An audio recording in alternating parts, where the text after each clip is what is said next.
At 64 years old, gospel icon Donnie McClurkin has finally broken his silence, and what he's revealed has left fans shocked, heartbroken, and in tears. For decades, he's been the voice behind some of the most soul-stirring songs in gospel history, but now he's opening up about a deeply personal truth he's kept hidden for years. His revelation has stunned even his closest friends in the faith community, leaving everyone asking the same question: how could a man with such unwavering faith carry such pain alone for so long? You're about to hear the emotional story behind Donnie McClurkin's shocking confession, a story that goes beyond the music, beyond fame, and dives deep into faith, struggle, and redemption. For years, Donnie McClurkin has been celebrated as one of the most influential and respected voices in gospel music.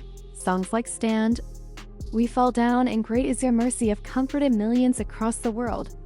He's preached on some of the biggest stages, stood beside some of the most powerful names in ministry, and built a legacy grounded in worship and resilience. But behind all the fame, the applause, and the bright lights, there's always been another story, a deeper one that Donnie himself has only now decided to share publicly. At 64, McClurkin made a confession that left his fans stunned and speechless. Known for being open about his past struggles and faith journey, this time his words carried a depth no one was prepared for.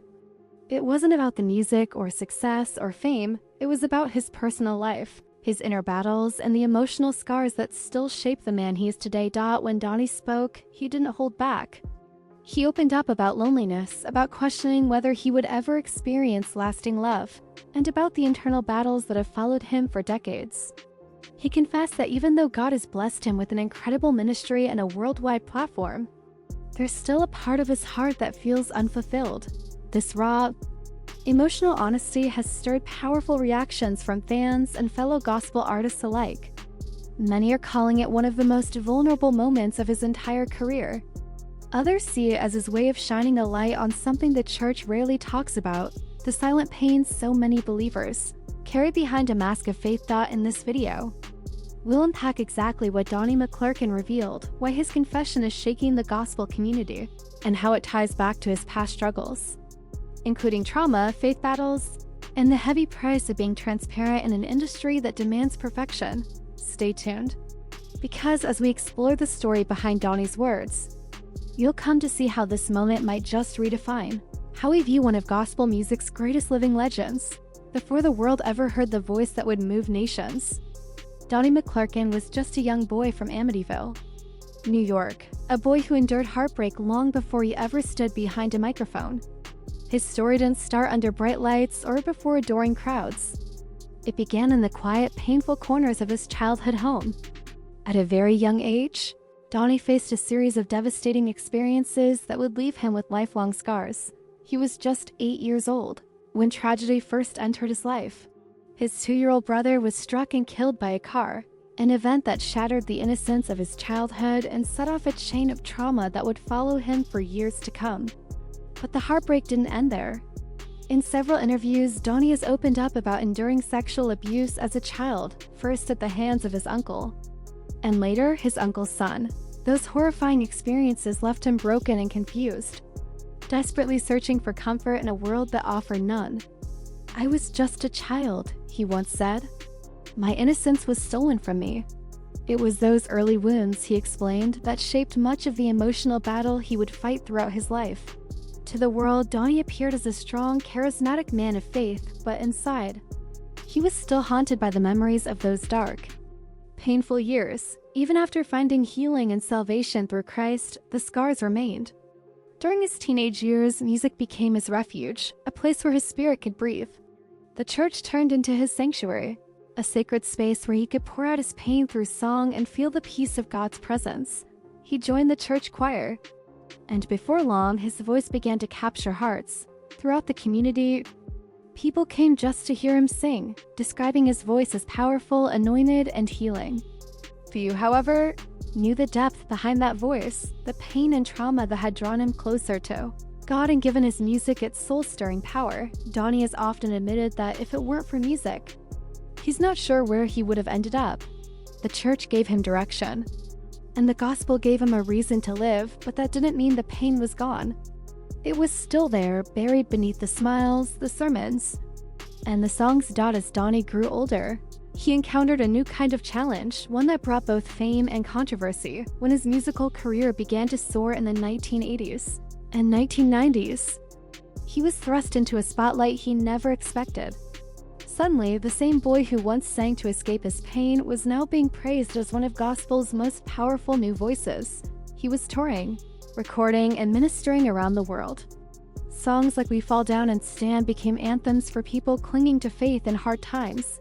But even as his success grew, Donnie continued to wrestle with loneliness and emotional emptiness behind the scenes.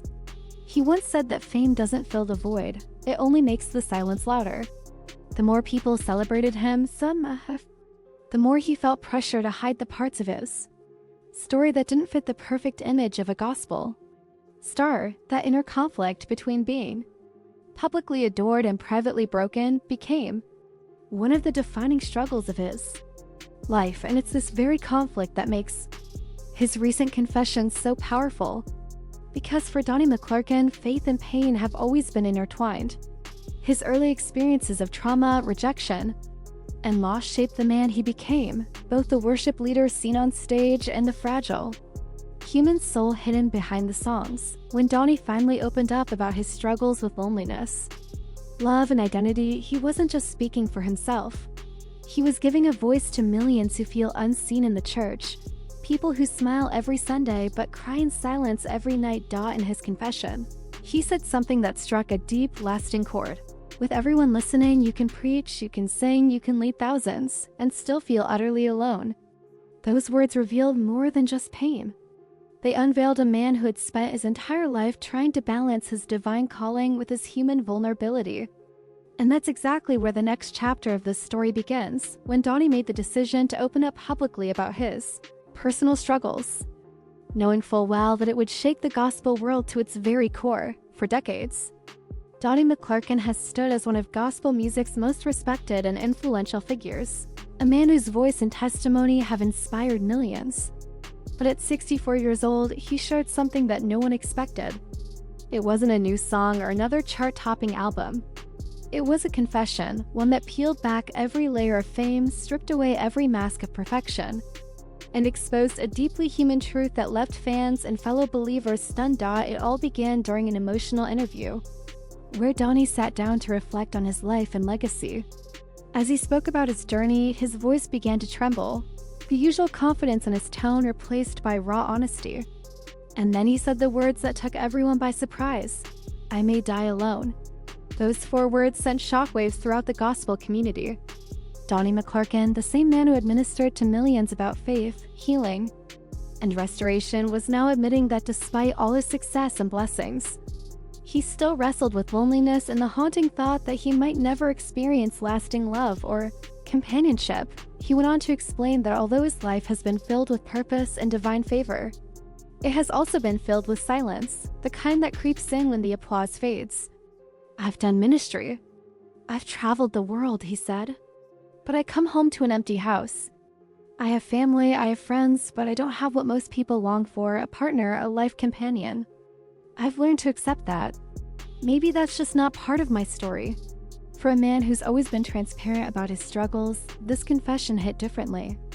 It wasn't just another testimony, it was the cry of a heart that had given everything to God, his career, his time, his gift, and was still waiting for certain prayers to be answered. What made this moment even more moving was that it wasn't the first time Donnie had opened up about his internal battles.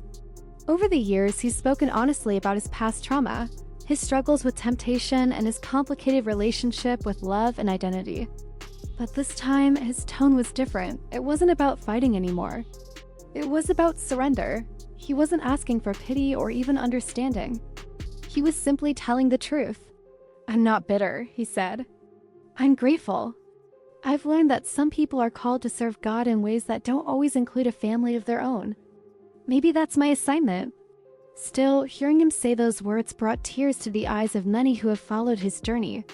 Fans flooded social media with emotional responses, sharing how his honesty made them reflect on their own pain and loneliness. "It broke my heart," one fan wrote, "but it also reminded me that even our heroes are human. Fellow gospel artists also spoke out, showing love and admiration. Tasha Cobbs Leonard commented that Donnie's willingness to be transparent is what makes his ministry so powerful, because in his vulnerability, people see the truth of faith lived out in real life. So maybe this was God's way of keeping him focused. Still, Donnie's words didn't sound like those of a man who had simply resigned himself to his fate. There was a depth in his tone, a peace that only comes after years of wrestling with God. "I've cried. I've questioned. I've even complained," he said. "But in the end, I realized that everything I've gone through, every heartbreak, every disappointment has shaped my ministry." He explained that those painful moments taught him how to have compassion for people who hurt in silence. They made him more sensitive to those who feel unseen. Donnie reflected on how his personal struggles became the foundation of his testimony. "When people hear me sing 'Stand or We Fall Down,' they're not just hearing lyrics, they're hearing my life," he said. "Those songs were born out of pain, loneliness, and surrender. That," he explained, "is why his music touches so many hearts, because it comes from real experiences." Donnie went on to reveal that during one of his darkest seasons, he prayed for understanding. "Lord," he recalled praying, "if I meant to walk this path alone, then give me peace about it." And according to him, that peace eventually came, not suddenly, but slowly. In small moments of realization. In those moments, he said, "I understood that my fulfillment doesn't come from another person, it comes from my purpose." What's most striking is that Donnie doesn't see his story as one of tragedy. He sees it as one of redemption. "I don't view my singleness as a failure," he said. "I see it as an assignment. If my loneliness is the price I have to pay to help others find healing, then so be it, because I've learned that God never wastes pain." That statement alone sent chills through his fans and followers. It's a perspective only someone who has walked through fire could have, a mindset that transforms loneliness from a burden into a ministry. Many who have followed Donnie's journey know that his life has never been easy. He's spoken candidly about childhood trauma, faith struggles, and seasons of spiritual warfare. Yet through it all, he's remained grounded, steadfast, and anchored in hope. He said something that deeply resonated with believers everywhere. "The same God who saw me through the darkest valleys is the same God who walks with me now. I may not have a partner, but I have purpose, and that's more than enough." After that interview aired, social media lit up with heartfelt reactions. People from all walks of life, single mothers, widows, pastors, and young adults began sharing how Donnie's story reflected their own. Many said it brought them comfort, reminding them that solitude doesn't equal insignificance. One fan wrote, "I've been single for years and used to feel like I was missing out. But after hearing Donnie, I realized I'm not missing out, I'm being molded."